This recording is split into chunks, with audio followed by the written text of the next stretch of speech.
Hello everyone, स्वागत है आप सभी का आपके अपने YouTube channel alphabet coaching centre में। आज तारीख है आपका 2 जनवरी 2026 से जो भी आपके करंट अफेयर के क्वेश्चन बनेंगे आज हम इस वीडियो में जानने वाले हैं।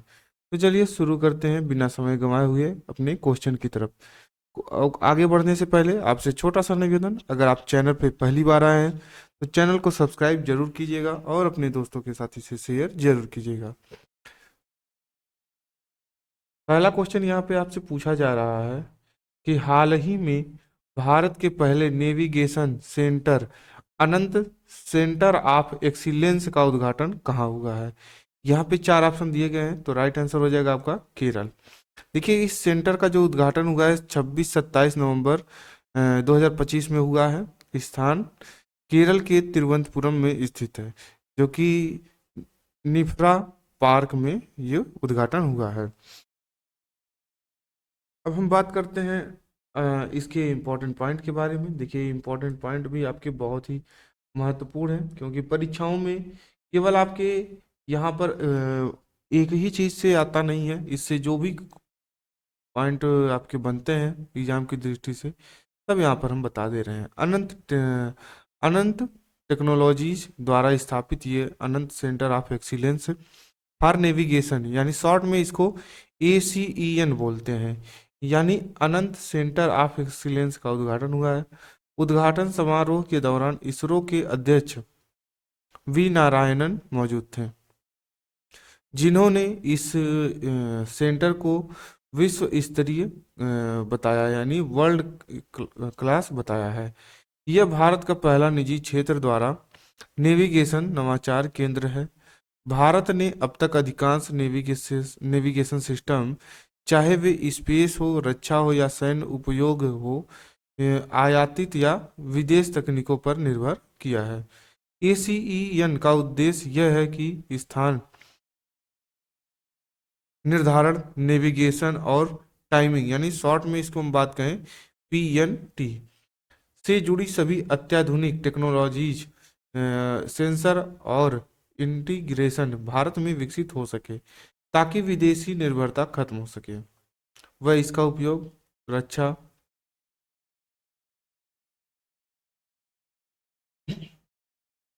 अंतरिक्ष और नागरिक क्षेत्रों जैसे जियो नेविगेशन, एयर, नौसेना, सैटेलाइट सिस्टम आदि में करना चाहते हैं। और इसके देखिए क्या फायदे हैं, फायदों के बारे में भी जान लेते हैं। देखिए, स्वदेशी निर्माण से लागत में कमी होगा और लंबे समय में आयातित उपकरणों की तुलना में सस्ता और भरोसेमंद नेविगेशन समाधान संभव है। रक्षा और अंतरिक्ष क्षेत्र में रणनीतिक आत्मनिर्भरता, मिसाइल, रॉकेट, एयरक्राफ्ट, सैटेलाइट आदि प्रणाली निर्माण में देश की क्षमता मजबूत होगी। भविष्य में नागरिक उपयोग, उदाहरण के लिए देश के अंदर या आसपास के क्षेत्रों में सटीक GPS नाविक सदृश नेविगेशन सॉल्यूशन जोड़ा जा सकता है। अगला क्वेश्चन देखिए क्या है। आप लोगों ने सुना होगा, हाल ही में सरकार ने एक योजना लाई होगी कि हाल ही में चर्चा में रहा संचार साथी ऐप। ये कब लॉन्च हुआ था? ये आपका लॉन्च हुआ था 2000 आपका 21 में। चलते हैं अगले क्वेश्चन की तरफ। अगला क्वेश्चन देखिए। देखिए, आगे बढ़ने से पहले हम बात कर लेते हैं कुछ इंपॉर्टेंट पॉइंट के बारे में। देखिए, संचार साथी ऐप क्या है। देखिए, संचार साथी ऐप या पोर्टल भारत सरकार की दूरसंचार विभाग द्वारा शुरू किया गया एक एंटी फ्रॉड और मोबाइल सुरक्षा प्लेटफॉर्म है। इसका मुख्य उद्देश्य मोबाइल यूजर्स को सुरक्षा, फ्रॉड से बचाव और अपने मोबाइल नंबरों पर नियंत्रण देना है। संचार साथी ऐप की मुख्य विशेषता, मुख्य सुविधाएं देखिए, यानी चोरी या खोए मोबाइल की शिकायत, यानी CEIR। इस पर आप जाकर के चोरी हुए और खोए हुए मोबाइल की आप शिकायत कर सकते हैं। यदि आपका मोबाइल खो जाए या चोरी हो जाए तो इस ऐप पर आप उसकी शिकायत कर सकते हैं। मोबाइल ब्लॉक कर दिया जाएगा ताकि कोई उपयोग न कर सके। मोबाइल मिलने पर आप अनब्लॉक भी कर सकते हैं। KYI, know your mobile connection, यानी अपने आधार नंबर पर कितने मोबाइल नंबर रजिस्टर्ड हैं यह आसानी से पता लगा सकते हैं। यदि कोई फर्जी या अनचाहा नंबर जुड़ा है तो रिपोर्ट करके बंद करा सकते हैं। टैप कॉप, फर्जी मोबाइल नंबरों की पहचान है। देखिए जो KYI है, ये यहाँ पर आप जा करके अपने आधार से चेक कर सकते हैं कितने आपके आधार से नंबर जुड़े हुए हैं। उसके बाद टैप कॉप, ये फर्जी मोबाइल नंबरों की पहचान करेगा के लिए है। यदि किसी ने आपके नाम पर फर्जी सिम निकाली है, ऐप आपको दिखा देगा। आप ऐसे नंबरों को डिस्कनेक्ट करने के लिए रिक्वेस्ट भेज सकते हैं। फ्रॉड अलर्ट,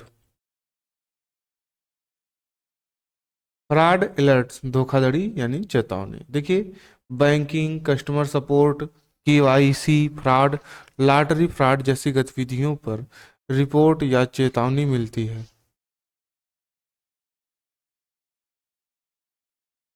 डॉट द्वारा ब्लैक लिस्ट किए गए नंबर देख सकते हैं। IMEI वेरिफिकेशन, नया फोन खरीदते समय उसका IMEI वैध है या नहीं यहाँ चेक कर सकते हैं। यानी यहाँ पर जब आप मोबाइल पे जाएं, मोबाइल खोलेंगे, उसमें गूगल के ऑप्शन में IMEI वेरिफिकेशन सर्च करेंगे तो आपको वहाँ पे देखने को मिलेगा। और वहाँ पर आप लोग अपने जो नया फ़ोन खरीदते हैं IMEI नंबर वहाँ से चेक कर सकते हैं। अब देखिए संचार साथी ऐप किसके लिए उपयोगी है? जिनका मोबाइल खो जाता है, जिनके नाम पर अनजाने से अधिक सिम चल रहे हो, एक या एक से अधिक, जो ऑनलाइन फ्रॉड से सुरक्षित रहना चाहते हैं, नया फोन खरीदने वाले लोगों के लिए। देखिए ये विवाद में इसलिए रहा था। अच्छा यहाँ पर दिया गया है क्या आदेश हुआ था और क्या और क्यों। देखिए 28 नवंबर 2025 को डॉट ने एक आदेश जारी किया कि भारत में बिकने वाली सभी नई स्मार्टफोन में संचार साथी ऐप पहले से यानी प्री इंस्टॉल होना चाहिए। यानी जब आप नया फोन खरीदेंगे वह पहले से इस ऐप के साथ आएगा। जैसे कि आप लोग नया फ़ोन खरीदते हैं तो वहाँ पर देखते हैं कई सारे एप्लीकेशन होते हैं जो प्री इंस्टॉल होते हैं, अगर आप उसको डिलीट करना चाहते हैं तो भी वो डिलीट नहीं होता है। तो उसी प्रकार का ये सरकार का आदेश था। आदेश में यह भी कहा गया था कि app readily visual and accessible होना चाहिए, मतलब फ़ोन खोलते ही दिखे और उसकी फंक्शनलिटी की डिसेबल या रिस्ट्रिक्ट नहीं किया जाए। पुराने फोन जो पहले से बाजार में थे के लिए भी कहा गया था कि कंपनियां ऐप को सॉफ्टवेयर अपडेट के जरिए भेजें। आदेश का मकसद बताया गया था कि कनेक्शन, सिम, IMEI से जुड़े धोखाधड़ी, फर्जी फोन, चोरी, गुम फोन आदि से सुरक्षा बढ़ाना, ताकि लोग जान सके कि फोन असली है या नहीं, और अगर फोन खो जाए रिपोर्ट या ब्लॉकिंग की सुविधा हो। विवाद और आदेश वापस हुआ। यह निर्देश आते ही निजी गोपनीयता, प्राइवेसी और सरकारी निगरानी की चिंता तेज हुई।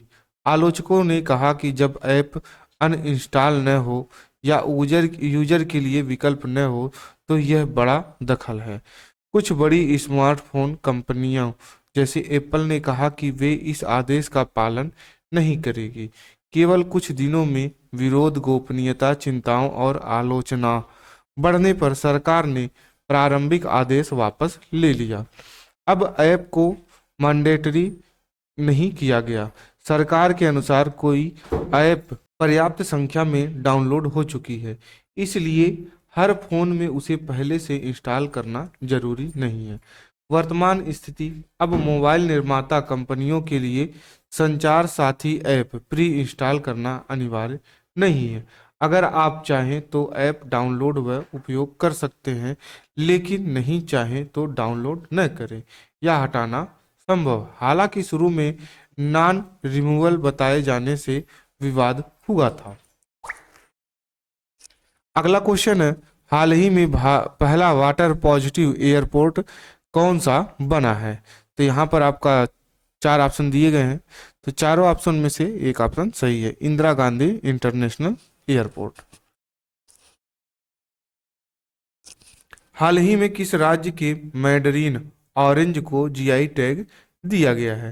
तो राइट आंसर हो जाएगा आपका वेस्ट बंगाल। दार्जिलिंग मंदारिन ऑरेंज को हाल ही में भौगोलिक संकेत जीआई टैग दिया गया है, जो पश्चिम बंगाल के दार्जिलिंग पहाड़ियों से संबंधित है।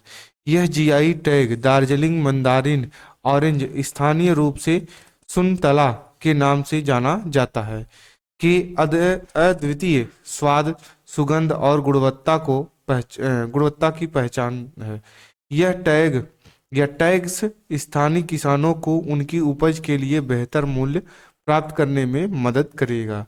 जीआई टैग का उद्देश्य उत्पादन की ब्रांडिंग को बढ़ावा देना और इसके दुरुपयोग को रोकना। यह टैग स्थानीय किसानों के लिए एक बड़ा बढ़ावा है और कीटों से प्रभावित फसलों को पुनर्जीवित करने के प्रयासों से में मदद करेगा। देखिए, जीआई टैग आधिकारिक तौर पर 24 नवंबर 2025 को दिया गया था और नया जीआई टैग पाने से दार्जिलिंग मंदारिन ऑरेंज की खेती, स्थानीय किसानों की आमदनी और उसके असली नाम यानी ब्रांड की सुरक्षा को बढ़ावा मिलेगा। ये थे आज के आपके करंट अफेयर क्वेश्चन। मिलते हैं अगले वीडियो में, तब तक के लिए थैंक्स फॉर वॉचिंग।